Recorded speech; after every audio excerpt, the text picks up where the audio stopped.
is Jessica Webster. And this is Sam Pogue of the Fitness Break Room podcast.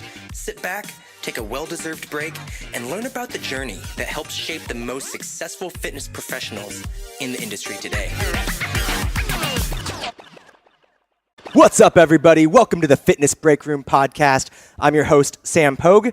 I'm here in my hometown of Portland, Oregon, with a couple really special people. We're here at Strength Farm PDX. Yes, sir. Strength Farm PDX, Strength Farm, Yes, with Sam Johnson, founder, owner, and Betina Gozo, trainer, coach. What are we going with title-wise? Is there That's me, Badass. trainer, coach, badass, female extraordinaire. Yes.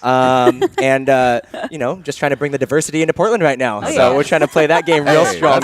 I like that. That's a good way to put it. Honestly. We're trying to play that game real well right now. So That's a real thing. That is a real thing. So really fortunate to be here with these guys. I've peripherally known them both, whether it's social media or just through a couple other relationships, but, chatting online here and there and just really being able to appreciate what both of them do and bring to the market and the energy that they provide for fitness across the board, not just here in Portland.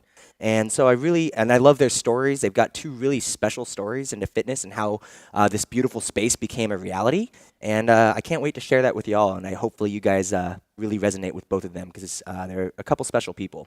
So maybe, Sam, you can start us off and tell us a little bit about how everything before Strength Farm, essentially, how you got into fitness and why it's even a direction that was of passion for you. Yeah, totally. I mean, growing up in Portland, I was born and raised here. I played sports early, every sport that I could get my hands on, from football, basketball, baseball, track and field. I even did swim team, wore a Speedo for a year. That was fun. We'll get that picture put in the show notes. It's actually going to be the banner on the website, zoomed in. Yes, I was like 9 or 10, so that was fun. But, really I just was a very competitive kid, and I tore my ACL and broke my femur playing football at 12 years old. So that kind of changed my perspective on life. It slowed me down. I was a very competitive kid. I played a lot of sports all the time, and when that happened to me, it showed me that when you get hurt, you have to sit with yourself and you have to know what are your thoughts on that? How do you feel? And it felt shitty. It felt painful having other kids out playing sports and everything like that. And the side that I really didn't know about before was the rehab, and the rehab took forever. It took about 1.5 years. And I still kind of feel some residual issues with that. But moving forward, I went to high school and kind of got it back together, but then had a sickness where they thought I had Crohn's disease. I lost a bunch of weight. I was 30 pounds underweight, and I was hospitalized. They thought I was going to, not make it. My mom was very scared. And my dad was in Iraq. He was in the Army at the time. And, they said it was a lot of stress based around him being gone. And he was there for about 1.5 years. Luckily, I was able to get out of that situation, get back to full health. And by the time that I was back to full health, I was a senior in high school, got back to playing football, had fun doing that. And my dad was back from Iraq. He actually had some residual health issues around his time there. And he passed away later on in my life. But what he showed me was that discipline and work ethic are first things, first priority, no matter what you do, who you are. Those are things that he believed in. He grew up in Compton, California. He was, has lost a bunch of cousins, and, he had a different perspective on life, just doing that. And the military kind of helped him get out of that, helped him get out of Compton and start a life, start a family. So he wanted me to have the same thing. So at 18, I joined the Air Force, and I was really doing it to have school paid for. I didn't really know what I wanted to do in school. I knew that I liked sports. I knew that I, wanted to do something. But I went in as a combat engineer and learned how to build airfields and roads and fight and shoot guns and do all that crazy shit. So I did that for 7 years, and I really just started competing in CrossFit because CrossFit was part of the military. Mm-hmm. And from doing that, it was I started having fun with it, and I started getting certified in it. I started studying, and I actually decided to go to school for public health and minored in psychology. So I was going to school, military was paying for it. Everything was all good. My dad passed away, like I mentioned earlier, that changed. That was when I was 23. That changed my life goals, because before that, I mean, he wanted me to stay in. He was just like, 20 years in the military, you're going to have a retirement, you're going to have a, life's going to be okay for you. And guaranteed. He was very big on, that guaranteed paycheck or whatever. But once he lost his life, I realized life isn't guaranteed. It was like, okay, it finally hit me. I was like, man, like, what do I really want to do with my life that's going to make an impact on others? Why would I stay in the military just because a paycheck is guaranteed to me? Yeah. I don't care about money.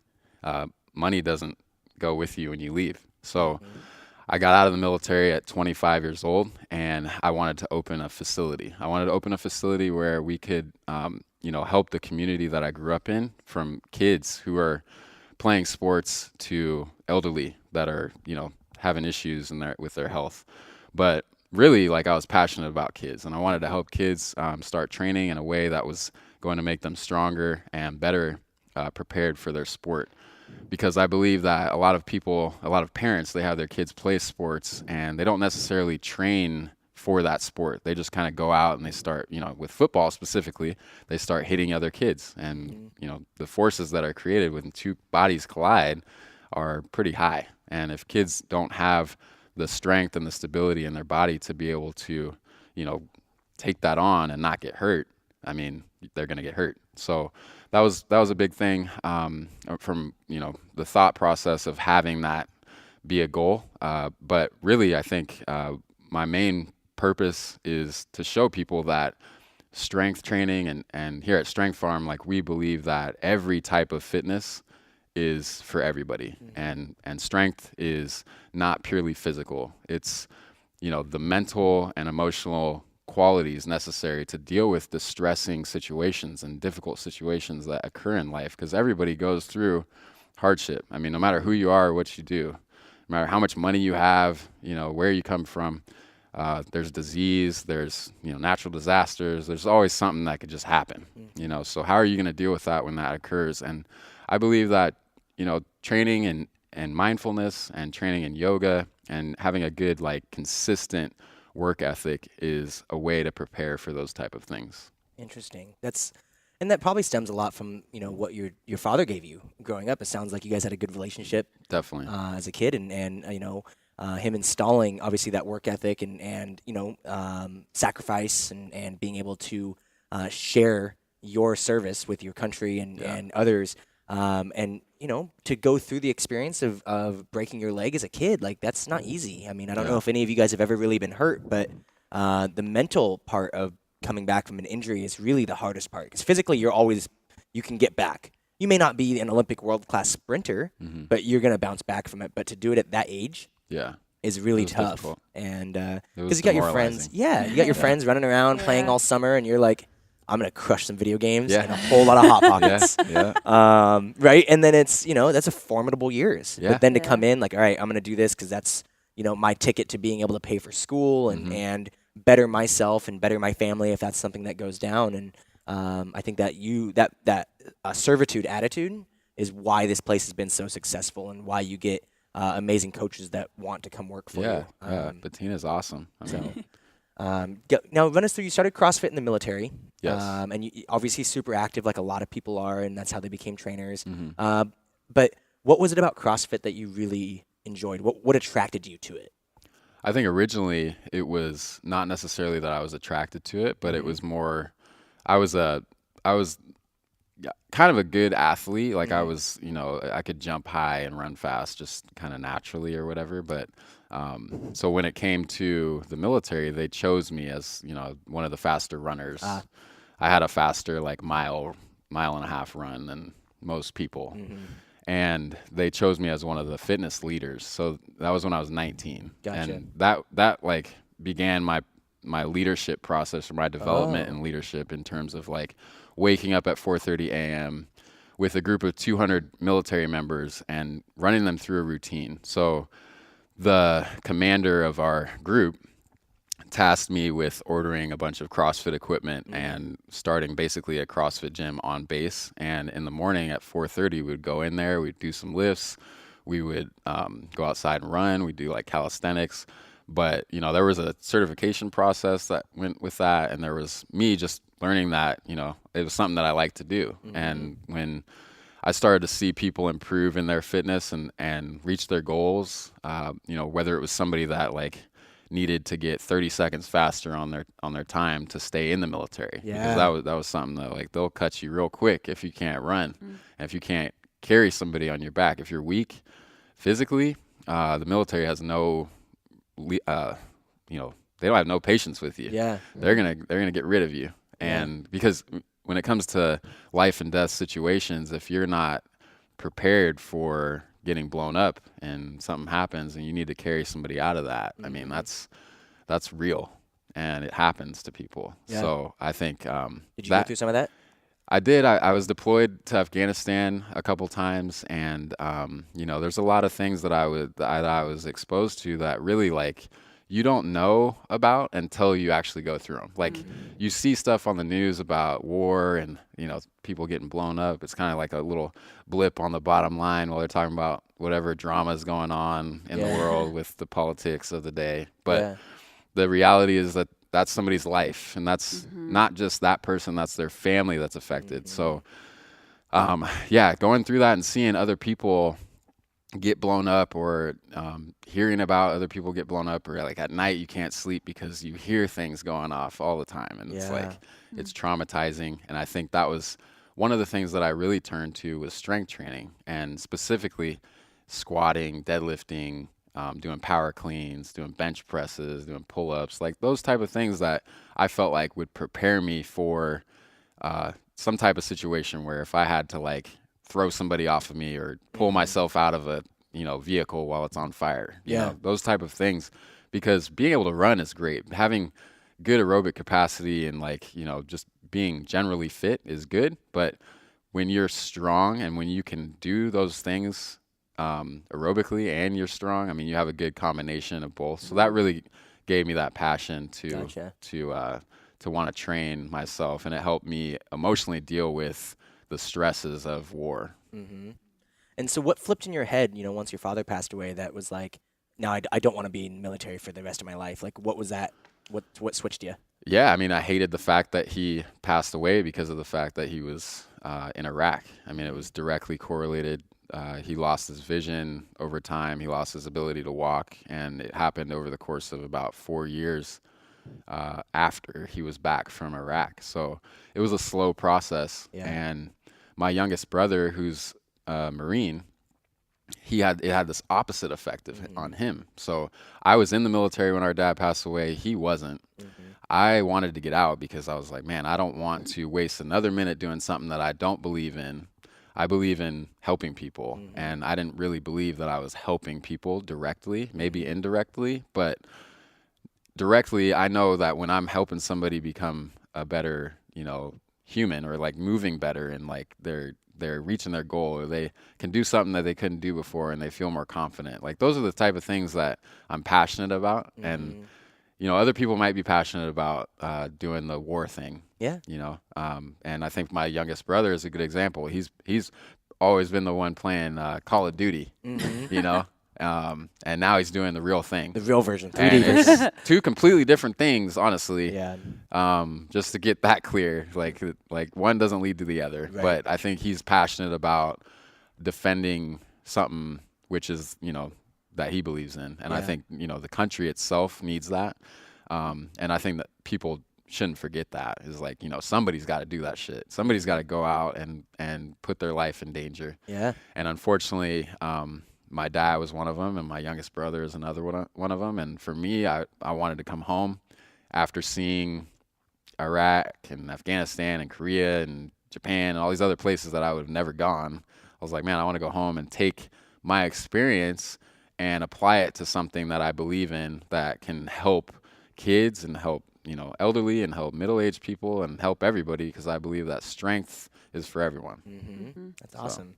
So then you get back to Portland, and what's your first step to becoming a trainer, or becoming a coach, or opening a facility? Totally. So I started taking classes at Portland State. I had a couple semesters left of school because I was in the military from 18 to 25, and I was able to go to school part-time throughout those 7 years. So I pretty much got through like my junior year, but I had like a bunch of specific courses to get to finish my degree. So I started going there, and I coached strength and conditioning at Portland State for the football team.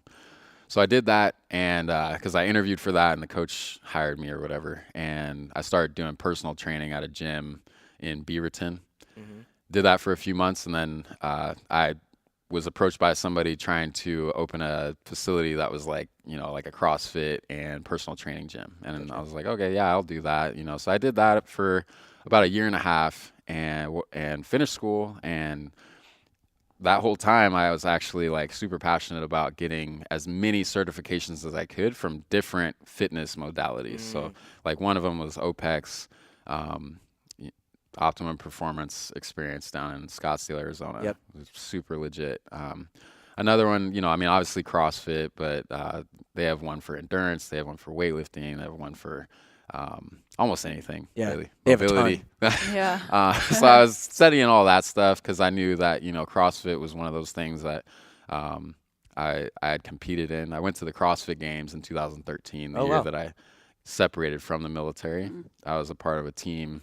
We won the Asia region and went to LA and competed. So that was fun, but it was super brutal. It was a really hard competition. Yeah. Yeah. What was that like? Because a lot of people get into fitness, like maybe they're at a CrossFit gym and they're like, oh, I'm actually pretty good at this. And they aspire like, okay, I'm climbing my way up the region, right? But like, what's it like at the games? Oh man, it's stressful. It's hard. It's like, it was like 4 workouts a day for 3 days straight. Oh my God. And not just like, going to the gym and like work out. Like you're racing against other teams, and they had us, carrying logs and pulling sleds. And, there was one competition that gave me almost a full body cramp at the end. Like my legs were cramping up, my arms, like I was like struggling. And, we trained for that for about a year.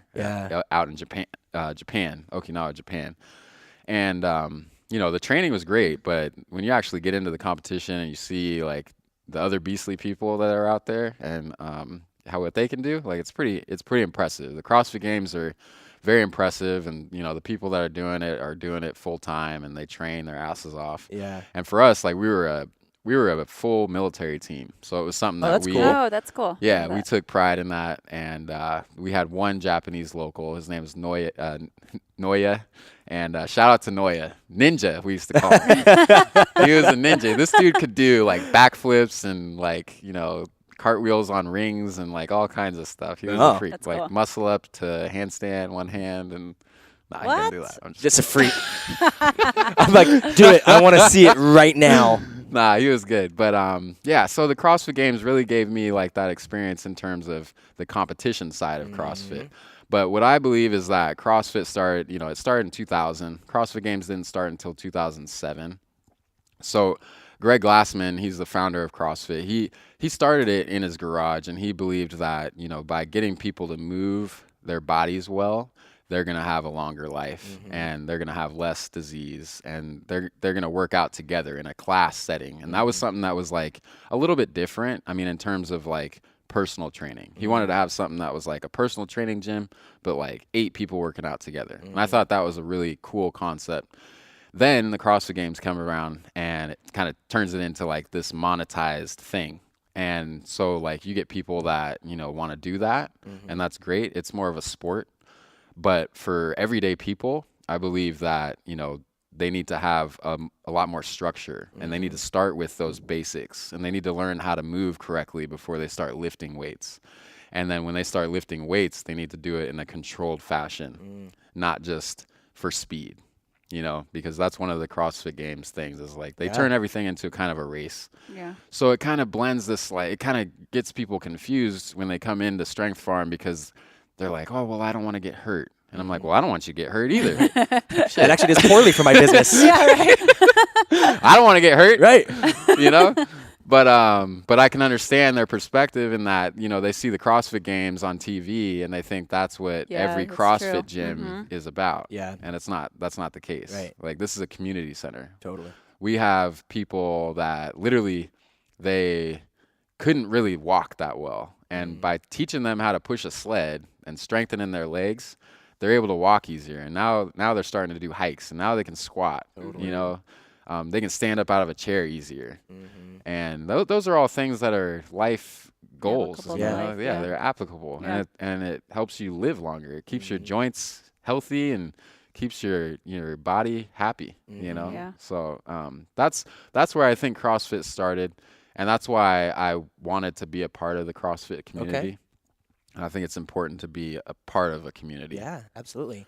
So you opened the CrossFit gym down south in Southern Portland, and then you separated from that partner, and to open up this space right away. Is this what you Yeah. did right away after Yes. that? Yeah. Okay. So I had a vision with Strength Farm and having a place that was sports performance and CrossFit and personal training and yoga and mindfulness.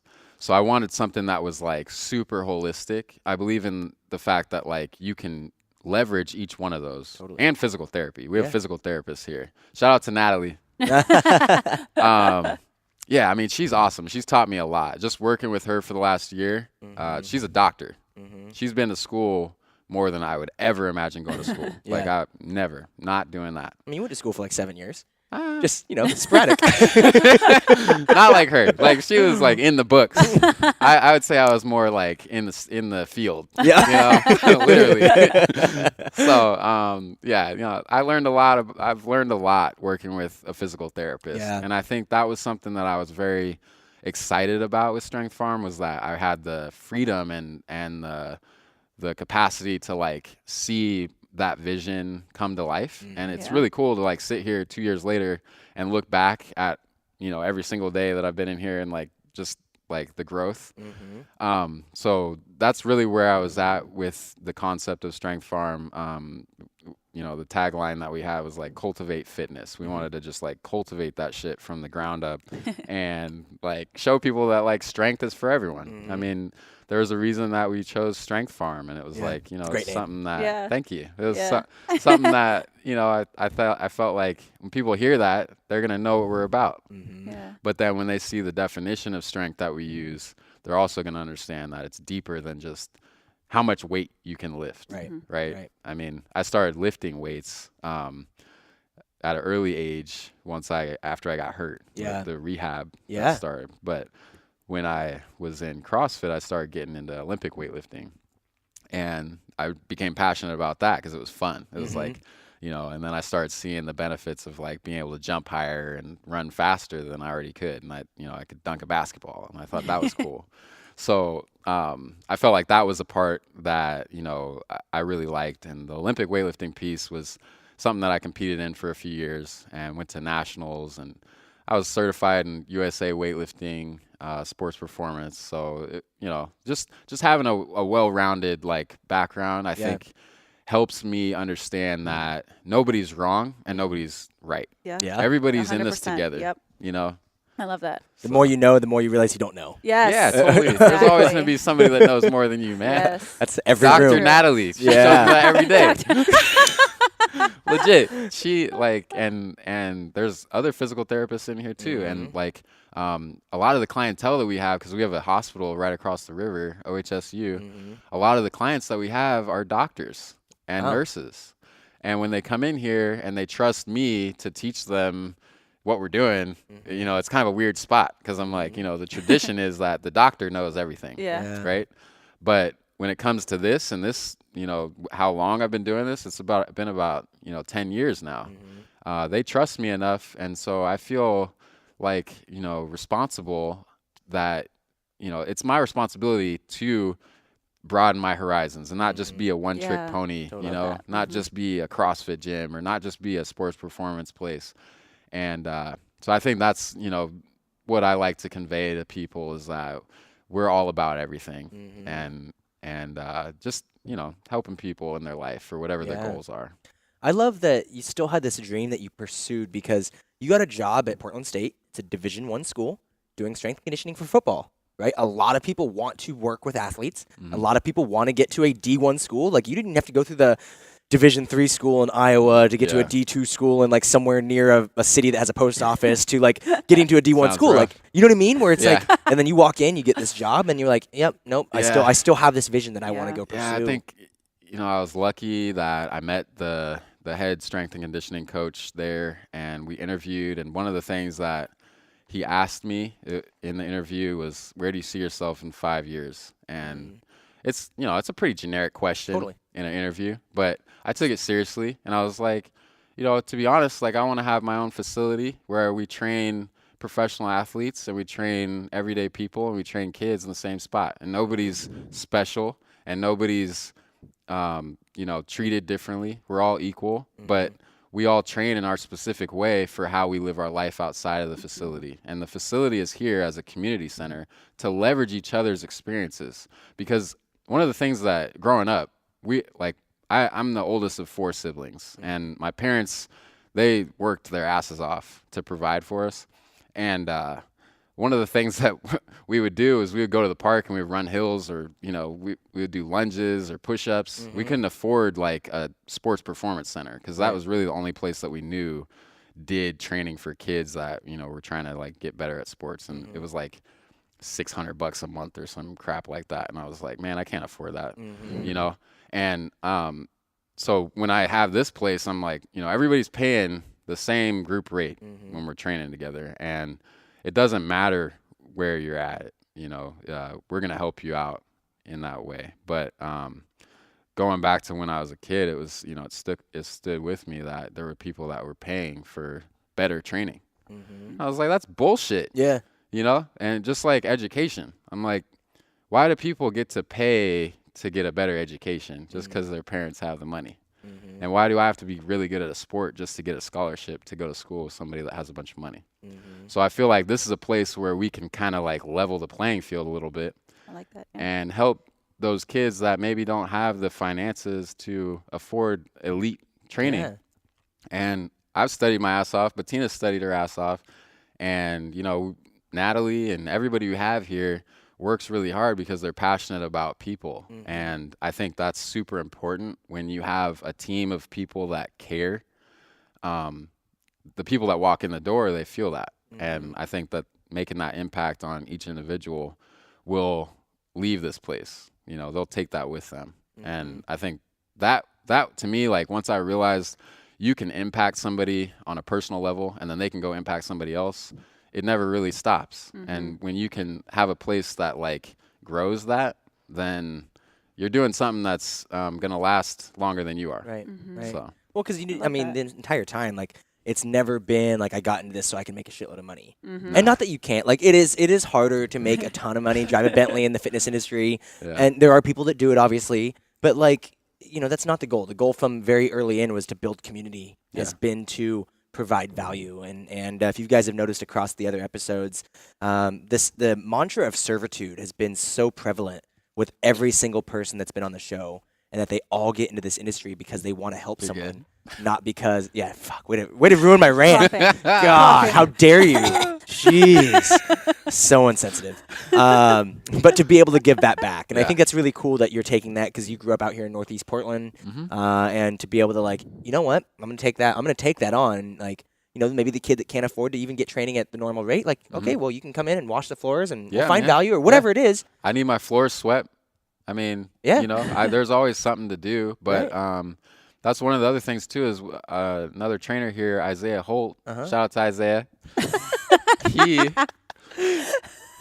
and I played basketball together. We played AAU basketball together in 7th grade. And, like you said, we were from Northeast Portland, which, like, if you're an original Portlander, you understand that back in the 90s, Northeast Portland was the hood. It really wasn't like a hood like Compton. Like, my dad would give me context and be like, look, this isn't the hood. Like, Compton is the hood. Like, it's completely different. You're very lucky and fortunate. So, I didn't like carry that with me. But we grew up in, Portland's hood and together. And, he had a different route. He was imprisoned at 18, and I got out of the military at 25, and he got out of prison at 25. So we had similar routes as far as, like, getting institutionalized. I was institutionalized in the military. He was institutionalized in prison. Because basically what they do is they strip your humanity from you. Totally. From day one, they take it from you. You're a part of a system. You're military, a part of a machine. Both of them, actually. Yeah. So the military, you go into basic training, and you don't really have a name. You're basically referred to as a piece of shit. Like, they don't call you anything but swear words.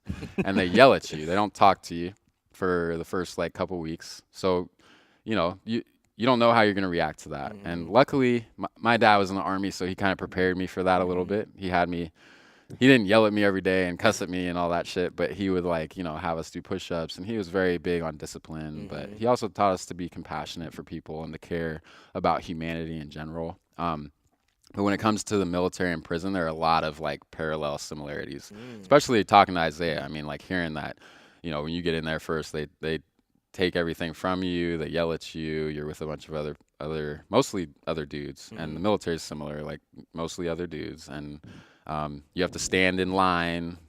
They call it nut to butt. You stand in line with another dude, like, right up here on you, and you're not used to, like, but they make you do that, and then right behind you, you feel somebody breathing on your neck, and it pisses you off. But you got to stand there for, like, hours in the day getting yelled at and having to do, like, simple tasks, like make your bed 10 times because you messed it up, you know, and take showers with each other. And you're treated like an animal, honestly. And so it kind of, like, breaks you down a lot, but then the military builds you up into something where they teach you how to do something, and they teach you how to, you know, abide by their system. And you have a rank structure, so you report to somebody. And with prison, I mean, they have different apprenticeship programs. So Isaiah, he took the electrician apprenticeship. Cool. So he learned how to become an electrician. So that was something that he spent his time on, where he also was working out. So he turned to, like, you know, strength training and bodybuilding. He got huge. So when I saw him when I was 25 back in Portland, I was at a TED Talk. He was giving a talk telling about how he was in prison. And I was like, man, I know that dude. Like, we played basketball together. So I went up to him afterwards and we talked, and you know, it's basically history from there. But yeah, it's crazy. What's up, everybody? Jessica here. I just wanted to pop by to give you a friendly reminder to enter into our Fitness Industry Night giveaway, which we do every month. For this month, we're in February 2018. It's sponsored by our friends at Onnit. Thanks, Onnit. They're giving one of you a pair of those awesome Captain America Shield barbell plates. These are those really nice urethane bumper plates, so they're like those solid discs, not the crumb rubber ones.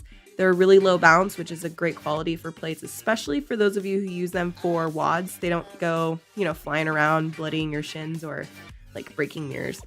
To enter to win, go to our website, fitnessbreakroom.com, and just leave your name and email on the entry form. And basically, we'll let you know if you won or not at the end of the month.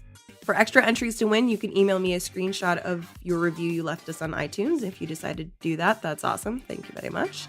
You can share the contest on Facebook, on Twitter. You can email it to a friend. We're just trying to make it as easy as possible to share the love of the podcast and for you to win free stuff. So wins for everyone. Also on our website, you can find a video version of all of our VIP interviews, like the one you were listening to before I interrupted, and a bunch of other resources we've come across that have made a huge impact on our careers and people we've known in the industry. So definitely go check that out. We keep the website pretty up to date, so every time you go, you should find something new. Okay, that's it for me. Enjoy the rest of the show, and thanks so much in advance for your reviews and your support. And then to be able to, you were in a position in your life to be able to open this place up. You know, something Luckily. that not everybody's always financially able to do. And for better or for worse, if you open a gym, like, you know, whether it survives or not, like, it's an endurant experience to learn what it's like to put yourself out there financially, emotionally, physically. And then, because not that many businesses succeed, right? As you guys listen to the strategic capital episode, like, what did Chris say? Like 75% of businesses fail, right? And so in a market right now where fitness is so unique because you can't just be the only CrossFit box in the area and survive. You know, that was it in 2007. You know, there was CrossFit PDX or whatever it was on MLK, and that was like the only one. And now there's like 15 within a walking distance of here. Yeah. Right? So what separates you from the others is either, you know, the culture that you built or the style of training that you're doing, but really it's about the amount of service you can provide so everybody keeps coming back. So 2 years is a big benchmark to be able to do it, to start hiring other coaches is a huge accomplishment. And this is a new team. So we're really excited to help launch that with them. And, you know, I think it's a true testament to you to be able to open this up and to watch it flourish. So that's really awesome. And something to celebrate. Yeah, definitely. It's easy to look at like, oh, going to the CrossFit Games and going to being on the grid league team, Yeah. right? Whatever it's called, and going to nationals, and those are all great things, but like none of those really directly attribute to this place's day-to-day success. Yeah. I mean, I would say that the tools that I was able to develop from those, I mean, everything is kind of interrelated. So, I mean, I think with training, and this is why I believe that strength training can help people in their lives, is that it helps you develop like a routine and like discipline, no matter what you're like training for. But, going through those experiences, it gave me an understanding of like what people are going through when they're doing the workouts that we're doing. It gives me that empathy and compassion to not be yelling at people. Like, that's not really my style. Like, I don't go around yelling like people. Oh, you were in the military, like, oh my God, I don't want to work out with you. I'm like, dude, like, it's chill, like we're just kicking it, like having a good time. Like, obviously we want to like, try and get that stimulus of like trying to push ourselves, but only push yourself how much you feel like of the day. And like, if you're just consistent and you show up, then you're going to get better and you're going to feel better and you're going to be stronger over time. And especially mentally, because you're going to understand that concept of effort plus consistency equals success. Not necessarily how much weight you move or how fast you run or how high you jump, but do you show up? Like you got people that are like, how I was as a kid, like, oh, I could jump higher than some of the other kids, but like that doesn't matter. That doesn't mean anything Unless it's a jump test. Yeah. Yeah, the jump test isn't like life though. Like That's true. who cares about how high you can jump if you can't show up?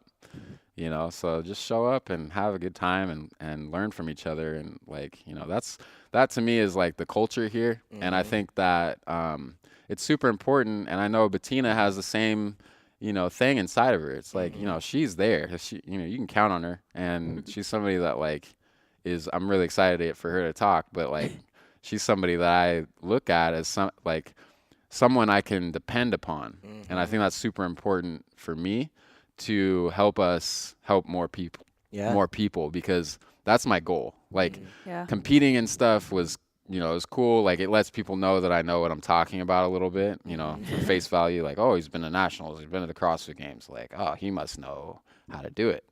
It's like, not necessarily. Right. Yeah. You can't take like, somebody that played professional golf and necessarily trust them with teaching your kid. They might just naturally have a really great swing and they don't know how the hell it happened. That's very true, yeah. Just like, when I first started jumping, I was like, oh, I can jump. Like, I didn't know. It took me like years of studying physiology and like how to do stuff correctly, and like the human body and how everybody's body is different and what those differences look like, and then how to accommodate those differences, so.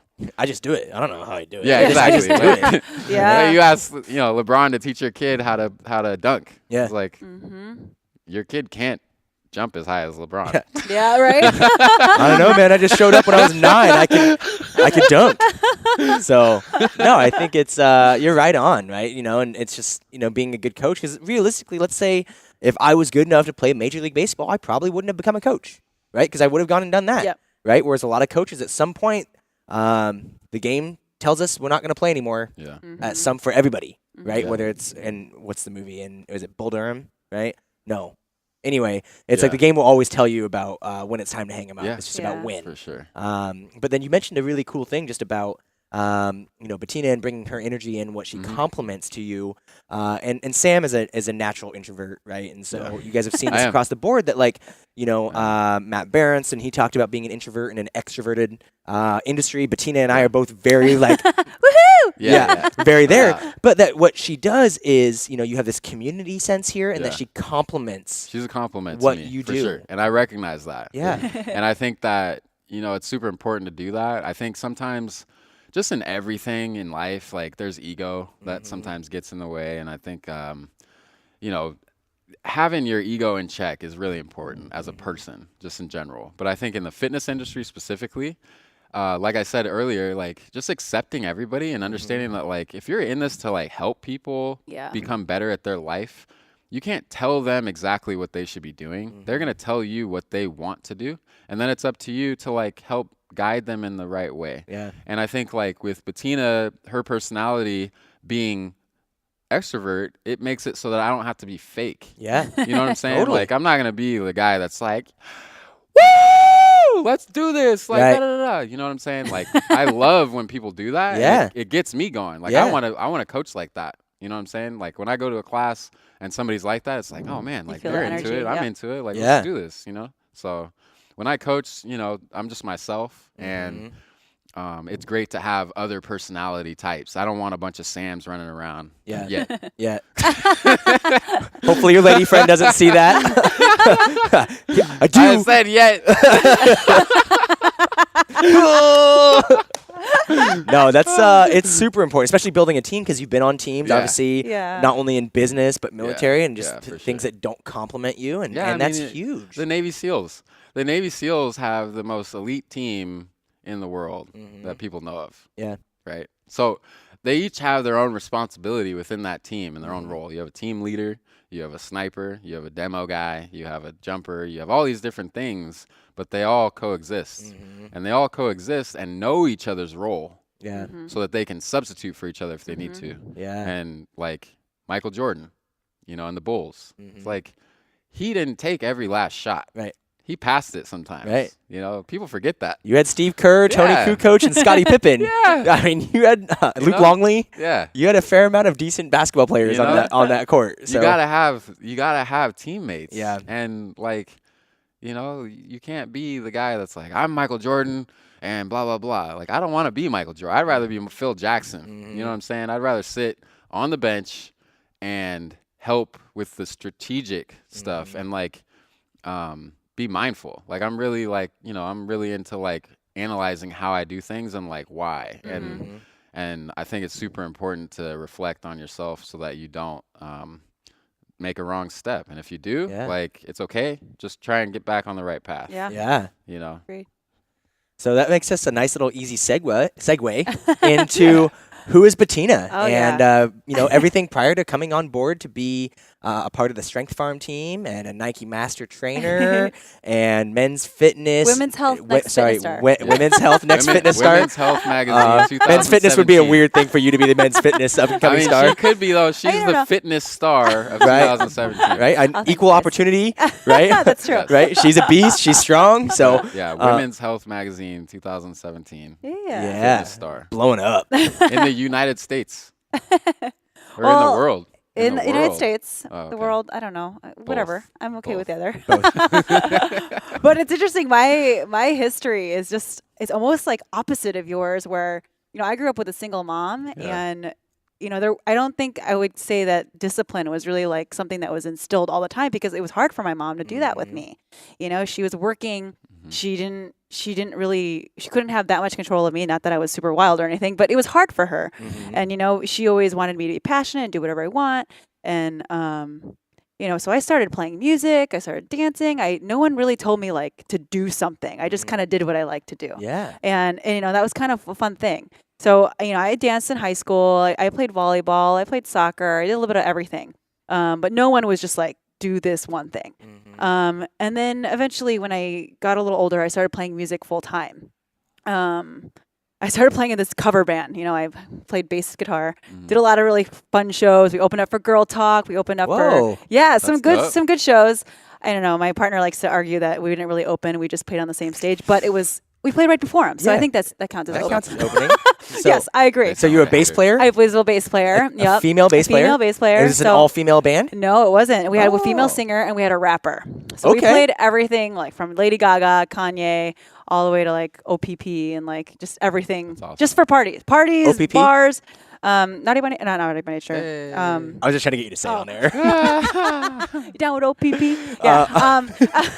Anyway, so anyway, yeah. So I started playing in a band full time for about 5 years, and we played 3-hour sets. Dang. You know, yeah, we played 3-hour sets. I think that was the longest. Sometimes we played an hour, but I'd be dancing around with a bass guitar. You know, I pretty much thought I was like in pretty good shape. Always naturally skinny. You know, maybe not muscular, but skinny. And my roommate took me to like a boot camp style class once, and I was like, "Oh, I got this." You know, I would dance around with that bass guitar.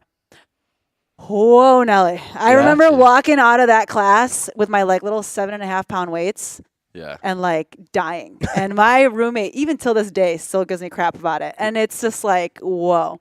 So for me, it was like one of those moments that was like, instead of feeling super defeated, I was like, I'm going to let this fuel me, you know? So like I hired a personal trainer and I was Oh, like, I wow. want to get stronger. Because I remember we even had like the pull-up bar in our apartment. All the roommates could do pull-ups. I couldn't even do one. That's like that's like the top goal. Yeah, for a people when lot they of come in, people is, like, want to do people wanna pull-ups. Yeah, and so I couldn't even do one. And so I got so passionate about it, and I just like loved how that made me feel. Yeah. Like that I couldn't do something, and then I was like making myself better, and I was making myself stronger, and I could see these changes happen not only in my body but in my mind. And I just felt so passionate about it that I wanted to make that happen for other people. And so while I was in the band, I got my certification, started working at gyms, taught bar class for a little bit, taught some different types of Yeah. classes. Never thought that I would be like a strength and conditioning coach because, you know, it defeated me. So I was Right. like, oh, why would anyone ever want to do that? But what I noticed was that women wanted to be like me because they could see me getting stronger. Next thing I know, I could do 10 pull-ups, no problem. And it was just like it was a good thing for me to be able to relate to other women and other people to say, hey, you don't always have to be super athletic and you don't have to always have play sports in order to be strong. So next thing I know, I'm coaching strength and conditioning at a gym, and then I don't even know. It just kind of all of a sudden blew up, and because I was just so passionate about it. Where are you from? I'm from Chicago. Oh, and this is all in Chicago? Yes, You're it's all doing in this? Chicago. Yeah. So I played in the band in Chicago and then started working at gyms. I remember riding my bike from like one studio to another studio to another studio because I was trying to work everywhere because I just wanted to train everywhere. I wanted to teach everywhere, wanted to make extra money, and just I was so passionate about everything I did. And eventually I realized I had to slow down a little bit and put myself in one place. So I found a gym that I really loved working at, very similar to Strength Farm in Chicago. Helped grow that gym from one location to 2 locations. I think they're on their way to a third Okay, wow. now. But yeah, then I moved to Portland and I started working at Nike World headquarters, helping the peeps there try to stay healthy. Yeah. But yeah, now I'm at Strength Farm and I'm able to. I love Sam's philosophy and his story, and it's just it's nice to be able to partner with someone that has the same philosophies and just wanting people to be overall better and not put down different modalities of training. Yeah. Because I think every single person needs something different. You know, what I need is different from what someone else needs. Yeah. And you know, so I'm just so passionate about it, and it just I think the best feeling in the world is like making people feel stronger. So you know, a lot of people probably stop. They're like, "Oh my God, you work at Nike." So Nike's in Portland. For a lot of you who don't know, how did that happen? Did they reach out to you? Yeah. Did you just show up on campus? And Well, like, I was actually working with the Nike Chicago teams when I was in Chicago. I was coaching at the gym that I was at, and this woman kept taking my class, and I just treated her like anywhere else because she was just a client there. And one day she stopped me after one of my classes, and she's like, "Hey, I work for Nike. I'm a director of training there. Wondering if you'd like to have lunch." And I was like, huh? Yeah. Duh. So, It's Nike. yeah. And like, Who? wait, what does that Is that the brand? 3-stripe Is that one? Yeah. So, wah, wah. Wah, wah. But yeah, we went out to lunch, and she told me a little bit about what they had going on with the Nike trainers, and asked me if I wanted to sign a contract with them. And so I started working with them for a few years, and You've then seen the world, right? yeah, I've been to Paris. I've been all over the place with Nike, and it's been great. They've been featured in the app, and they've been given me a good platform to be able to reach more people and inspire more people, which is my goal. Yeah. So yeah, it's a really cool opportunity to work with a brand like that. Plus, you get to some cool free shit. Get some cool free shit. It's good. It pays to look good. Well, check those shoes I out, know. man. Yeah. New Those Metcons. are dope. Yeah. Look at this. We're so Portland. Everybody's wearing I know, Nikes in the room. So that's cool. So you got out here to Portland. Yeah. And did you move for Nike? No, actually, my partner, my fiance, he wanted to move here. Okay. And so he got a job here, and then I kind of stalked everyone I knew at Nike and was like, "Hey, can I work here?" So I made the transition. Nice. And, yeah, I've been able to work with the brand teams and gain a lot of relationships, and then meet really cool people like Sam. And Yeah. So yeah. And Sam? Yeah, and Sam. Oh, okay. I was like, Both "Oof, Sams." damn. Cut deep. Wah, wah. Sam. Wah, wah. And how did you get in touch with to become the next fitness star? I had to submit a application Okay. and a video. I remember hearing about the contest 5 years ago, and I was like, I'd never win this. I Yeah. don't think I'd even stand a chance. Yeah. And I had a lot of time when I first moved here because I wasn't very busy for the first 3 months, and I was like, you know what? I'm gonna make a video. I'm gonna do this. And I filmed in this. I asked this guy if I can rent his gym, and I just filmed this video, talked about how passionate I was about making women feel stronger with strength training, and next thing I know, they're emailing me telling me I'm a finalist, and then a few months later, I'm on the cover of Women's Health, and next thing I know, I'm on TV winning this contest, and I'm like, holy crap, what just happened? Wow. Yeah, so. That's how it happens. And you got her. Look at that. That's how it happens, man. See, You know? good things do happen to good Yeah, people like that. And I saw her on TV. I was like, hey. No, I was introduced to her Yeah. at Nike, and honestly, she's just a good person. I think you can just feel the energy, and also that she cares. And I think she's a good testimonial herself. Like I think she explained the fact that she couldn't do pull up. Yeah. Now she can do 20. Yeah. Yeah. So, Never really thought I could. so if you're out there and you can't do a pull up, It's possible. I Talk to promise. Betina. I promise. You Yeah. we'll can show make it you how to do a pull up. happen. Might take a little bit, but you'll Yeah, get it might there. take a little bit. No, I think it's cool because what I love too is, and not that you didn't have this, but so many great people come into fitness that are great that didn't come into it traditionally. Yeah. Right. I loved it. I was slapping the bass. Yes. And what kind of cover band was it? It was everything. Oh, just a pure cover band. Kanye, Lady Gaga, everything. Yeah. Britney Spears, Katy Perry. I used to switch with my singer, and I would sing "Holla Back Girl" by Gwen Stefani. Nice. It's Nice. pretty. Is there a YouTube video that we can put in the show notes for this? That I would be might have cool. deleted it, but oh, and I also used to do "Starships" by Nicki Minaj. That was my go-to. We're going to go deep into That's my YouTube and see if we karaoke. can That's find my that. karaoke song. Damn. Multiple talents. Damn, there better be karaoke night here at Strength Five. Actually, that's a good idea. That would be a That's fun a good community night. barbecue. event. Yeah. Yeah. And just let her just rip it up. Well, yeah, she can open. Yeah. And then, whoever else out there wants to, I love it. Yeah. I'll video. I want to hear you rap. No. So how did you let's run through for you as an owner, Yeah. bringing on other coaches and proliferating this culture, Yeah. right? Because as you move away from the center, when you're not the only coach and you're not the only person here, you have to be able to transcend your mission to your other coaches, Yeah. right? How do you do that? Like as you got coaches on here, a lot of young coaches or maybe Yeah. some experienced coaches. Like how do you get people like her to they just magically line up and walk through your door or what?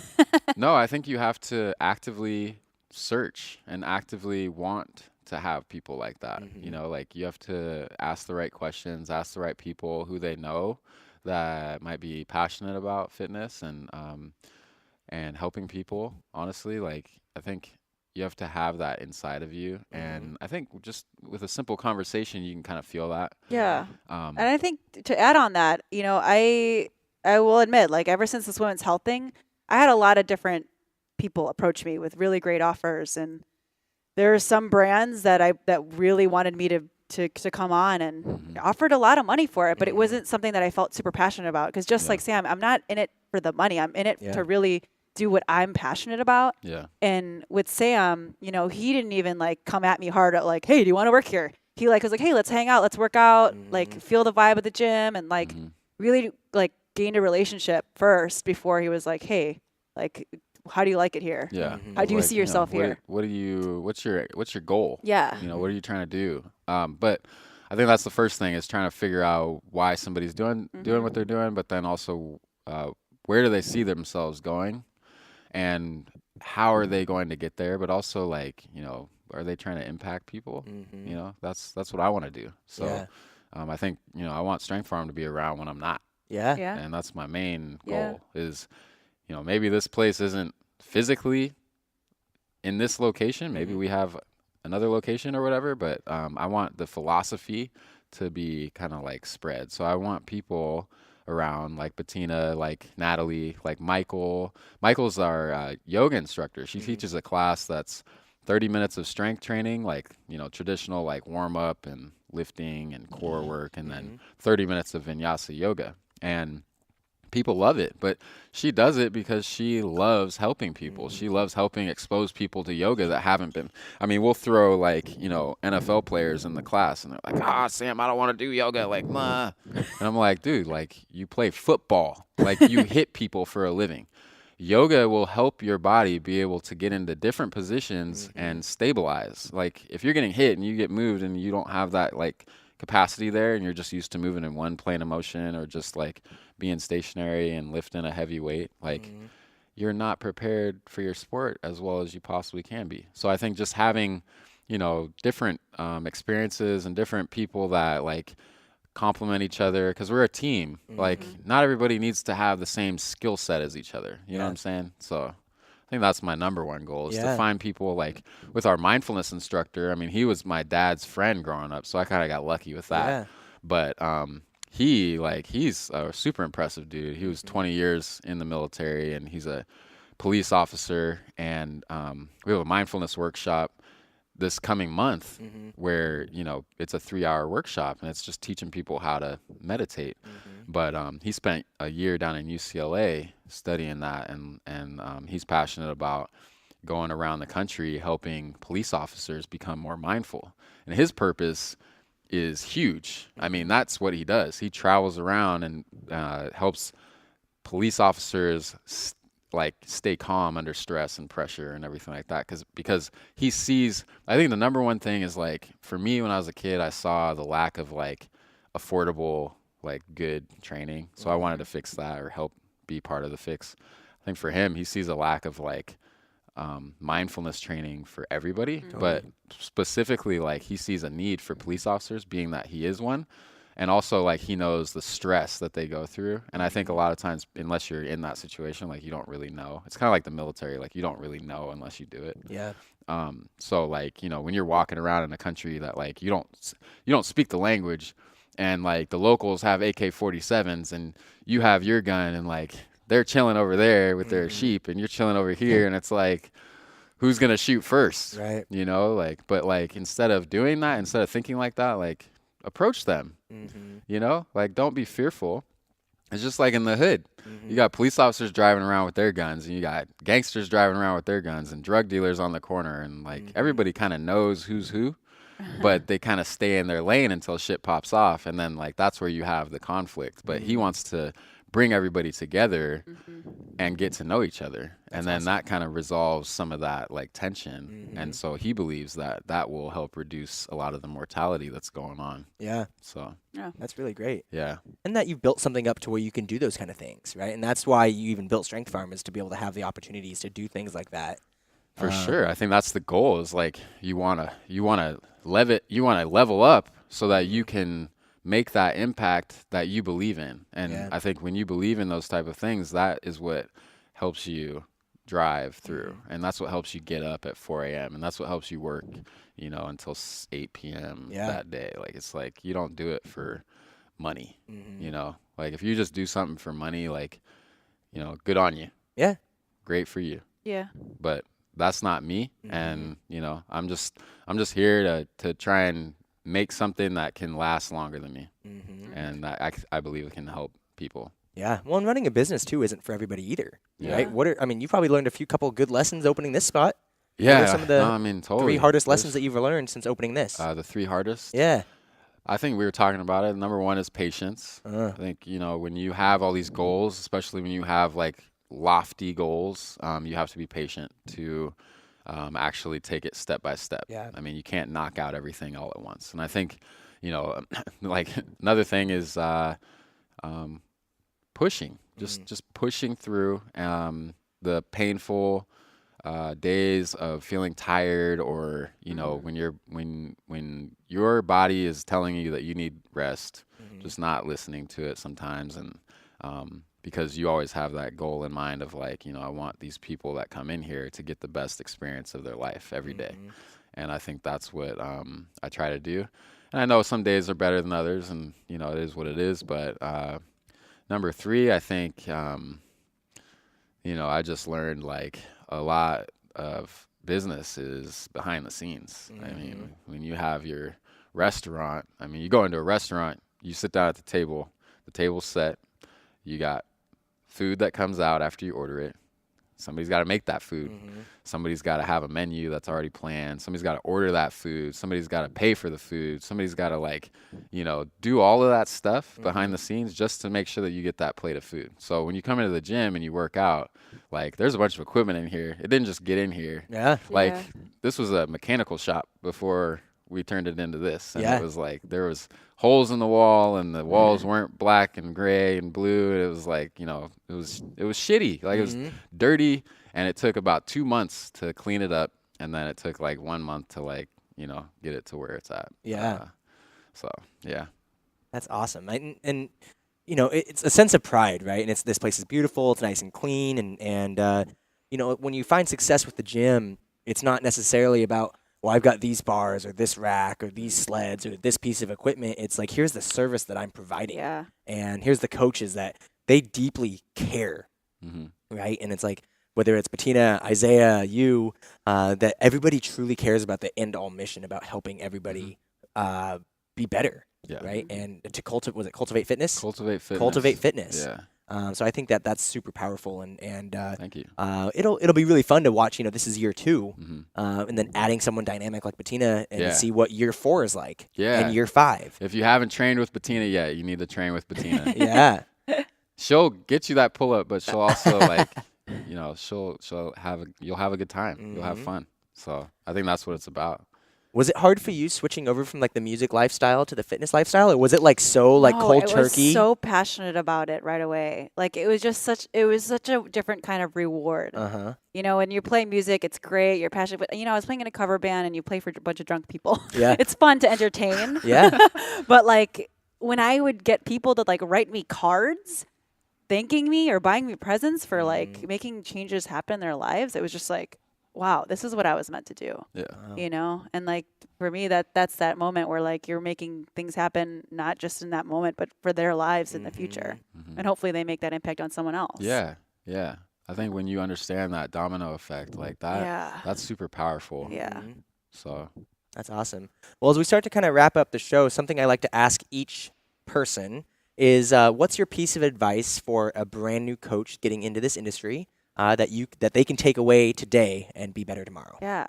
My biggest piece of advice that I always tell younger trainers or newer trainers is just make sure you're not doing it for yourself. Make sure you're doing it for the people around you and the people that you're training, and just be passionate about that. And I promise success will come from there. Yeah. Very good. Yeah. For me, new trainers, study. Yeah. I think studying is super important.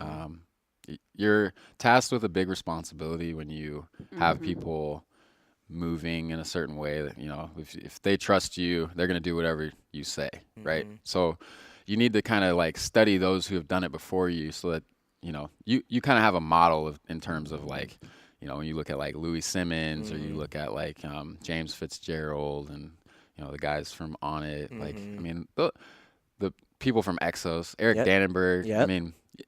These are all Eric Cressy. You got people that are like been doing it forever. There's always people like that. Like, you can always look at history and learn from it. So you need to study that and study physiology and how the body is made and how everybody's body is different and it, recovery, understand recovery. Yeah. So without going any further into it, study and understand what you're doing and the responsibility of it, that, so that you don't hurt people. I understand that, sometimes accidents happen. Yeah. But if you can control that and if you can help, prevent those type of things, because, training is a controlled environment. Yep. It's like, we're planning and we're executing. A sport or life, when you're driving down the road, like stuff happens. You know what I'm saying? So like, just study. I love that it was study, and physiology definitely plays a big role in it. Anatomy is a big role in it, but it was study the people that have done it before, not people, not just like, oh yeah, well, how many can you name all the tarsals in the foot? And like, I can't. Like, if we want to play the anatomy game, I'm not that good at it. I can't do it. So, but it's like, it's very fortunate, and I'm glad that some of the people you rattled off. That's why you have books. You that's pull it right. up. That's right. That's why you got Google. Right. A damn smartphone walking around in your pocket all day. I don't know. At least you know what it's called. Right. It's something. You can Google it. Yeah, I can Google it. Yeah. I'm not going to Google foot bone. I guess you could. You could. Yeah, you could. Google foot bone. Yeah, there you go. Google foot bone. I like it. But it's, really fortunate. I love that you just rattled off because a bunch of names. We got the OPEX guys coming up. We got, let's see, Eric Dannenberg we've already recorded with. Yeah, Eric's awesome. I'm going to be seeing Pete. Shout out to Eric. Eric Dannenberg. I've never seen someone give so many shout-outs. I love it, right? For the quiet one of the three of us. Right? Well, hey, man, that's how I think it just is. Like, I look at people and I want to emulate them a little bit. So it's like, when you see somebody that inspires you, I think that you feel that, and that's what you want to do for other people. So it's like, if they inspired you and you can kind of like take a little bit from them and kind of, obviously I'm myself, like I have my personality, but if I can inspire other people to feel that same thing, then they're going to inspire other people. And then that's that same effect, and you're kind of just like creating something that isn't going to ever go away. Yeah. So. Well, it shows your confidence too, right? To be able to look at other people and celebrate what they've done and taking that away, because this industry is super dogmatic. We've talked about it before. So many people are afraid to share with others or bring other people into the fold because they think that they're stealing or they're the only ones doing it. And I'm going to tell you right now, fitness is not a big industry. And there's someone else doing what you're doing. And really if what you can control and what you can deliver is providing service and being able to provide value to those around you, whether it's your coaches, your friends, your local cadre of fitness professionals in your city, right? Like Ben. Ben was just here. Yeah. Shout out to Ben Kenyon. Yeah. We missed you, man. We had a little podcast party earlier. Bettina just got done filming the Unique Peaks podcast with Ben Kenyon, who's a strength coach over with the Portland Trail Blazers. And so we're bummed that, he has a game tonight, so he wasn't able to stay here with us. But, it's just a lot of really great people out there. And Ben's awesome, man. Go hang out with other people. Yeah. Like, Get go inspired. learn from a Pilates. Like, you guys did Pilates yesterday. Yeah. Go learn from a long-distance runner. Like, if you want to learn Olympic lifting, come out here, group hit, whatever it is. It doesn't matter. But instead of being afraid of what other people are doing, it was embrace what other people are doing, right? Because fitness is about community. Totally. So, yeah. It's Totally. how can how can we level up the fitness world, not just level up our client or ourselves, our bank account. Yeah. So thank you guys very much for joining the Fitness sure. Break Thank Room you for having us. podcast. Appreciate Yeah, it, this man. is the Strength Farm crew, and we got Sam Johnson and Betina Gozo. Yes. Look at that, 2 for 2. You got it. So thank you guys very much, and thanks for joining the Fitness Break Room. Peace out. Thanks again for listening to the Fitness Break Room podcast, everybody. You can follow us on Instagram at Fitness Break Room. And if you're looking to enter our monthly fitness swag giveaway, you can visit our website, fitnessbreakroom.com, and all that info's on the homepage. Hundreds of dollars worth of awesome stuff, so I wouldn't miss that. And then you can even subscribe to this podcast on iTunes and leave us a review if you're digging what we're bringing you. That would be awesome and very helpful. Okay, guys, have a beautiful week. Stay strong and always look out for the little guy. Search the sky.